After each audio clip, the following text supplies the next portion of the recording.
Hey YouTube, it's Phil 20 again, and I'm setting up the battery bank for the 6,000 watt inverter. Just getting everything ready to go. I've been having trouble with lighting. That's going to change here soon. I had a camera break. I've got it resolved. It's going to be here soon, and that'll make you guys happy because it does real good in low light conditions. But for today, I'm going to do a video on something that Yankee 4 told me. I'll leave his YouTube channel in the description box below. You need to check it out. But back to my video. My battery box puts my batteries to where they're actually touching. And Yankee 4 pointed this out. He said, that's going to kill your batteries because it'll bust the plastic on the outside of it. And then you'll have leaking batteries and you'll be sad. Nobody's happy no more. So I decided to go with his advice, and I'm going to modify my cabinet. Even though it fits the batteries now, barely, I'm going to make it to where it fits it with a 1/4 inch distance between each battery. So that's going to give me, I need a 1/4 inch between each battery and the walls.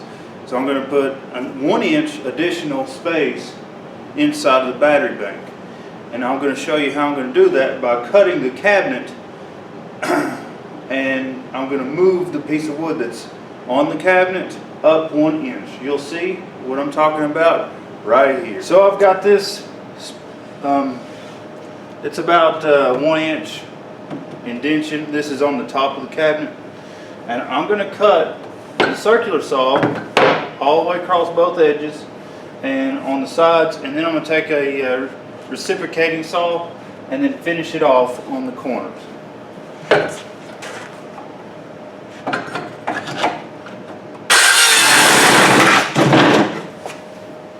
Okay, so we got our hole knocked out, and we're just going to take the wood that has been in here recessed and pull it on out.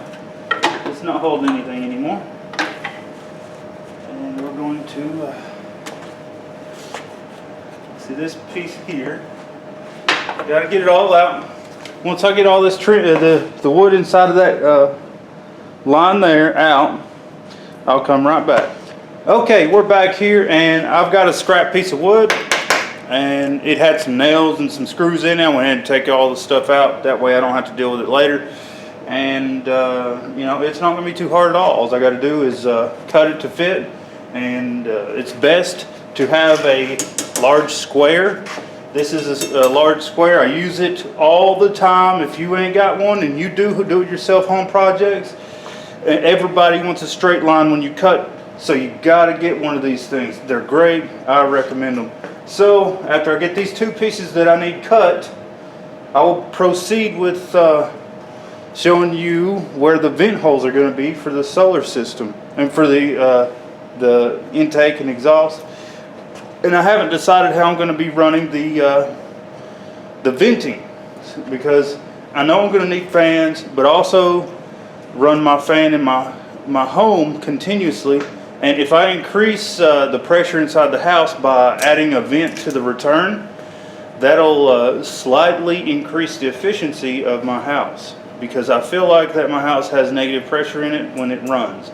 So if I increase the pressure from outside to inside, I will increase the efficiency slightly, and then I can duct a pipe into this from the positive side of the unit, and then duct a pipe out to outside, and that way I've got fresh air coming into the house, and I'm putting positive pressure out of the house, and so that'll help my house be a little bit more efficient by having a slight increase of pressure inside the house.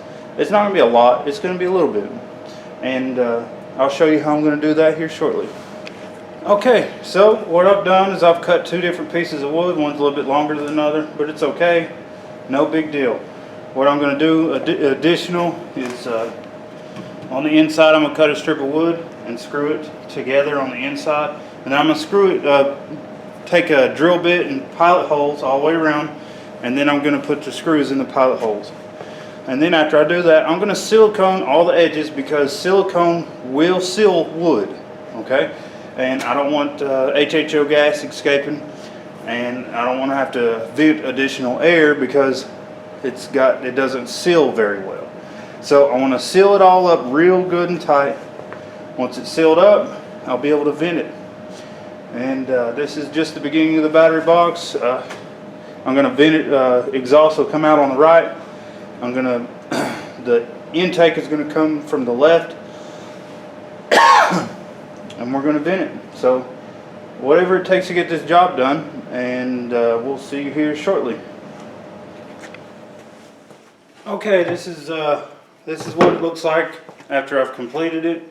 We took in the piece of wood that was inside out, and we put a piece of two different pieces of wood over top of it because I only had two. And then next, I'm going to lay it down, clean out the sawdust, and then I'm going to silicone it. We want to silicone it so we can get it sealed tight. We don't want no air leaking in. We don't want no air leaking out. And I'm going to, get this done real quick and show you what it's going to look like after I'm done with the silicone. Hey YouTube, it's Phil 20 again on this project here, and I'm pretty much done. What I've done is I took some silicone and a silicone gun. I call it silicone gun. A lot of people call it caulk gun. I use it for silicone. Rarely use it for painting caulk, but I like to seal stuff up. That's what I do. I like to make sure I got stuff airtight, and that has to be silicone. That stuff works good. So this is 100% HVACR clear silicone, clear RTV silicone. I don't know what that means. Don't ask me. It stinks really bad, but it does a pretty good job of sealing up air gaps.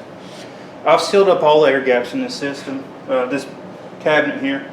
Every corner and every seam on every piece of wood has a thin bead of silicone that goes across of it. Also, where the batteries are going to be sitting, I didn't want silicone to be on it, so I took a piece of wood and scraped all the way across it so it's nice and even. Here's a piece of wood I used. It don't take no time to wipe it all down. Just make sure you got it in the corner. That's all that matters. Once you get that done, you can let it dry for however long the requirements say on your silicone, and then just let it dry. So the next step is to put the batteries, wire the batteries up, and I also got some of this pipe I've had in the garage. I only got 190. I need 2, 3, 4, 5, maybe 6 90s, and I need more of this pipe here so I can vent it outside. And I need 2 computer fans that are 24 volt fans. That is specific. I'm not going to use your standard 12 volt fans that come in every computer. I'm going to pick up some that are 24 volt fans. That way I can either run a relay and vent it out, so I don't have to run the 12 volt battery system no more. I'm going to, try to come up with something that I can use it for. But right now I think the system I'm putting together is going to be more than sufficient to supply the needs that I've got. I might even try to set up this inverter to run my dryer. I haven't decided yet, but it's possible that I could do it. It's very possible. The inverter will definitely run it, and I might run some parts on the heat pump too. But if I run the dryer, I won't be able to run the outdoor unit, so that's kind of a problem. So, that's something that's up in the air right now, and I might decide to do that in the future. Or, set something up, maybe a modified sine wave for the outdoor unit, because they're a lot cheaper to purchase a modified sine wave inverter. Unless I can find one that'll run the outdoor unit by itself. I could do it, but my question is 12 of these T-105 batteries going to handle running a dryer and a outdoor unit? If it is, that'd be great, but if it's not, we're going to find out. So my thing is I'm getting this ready to go.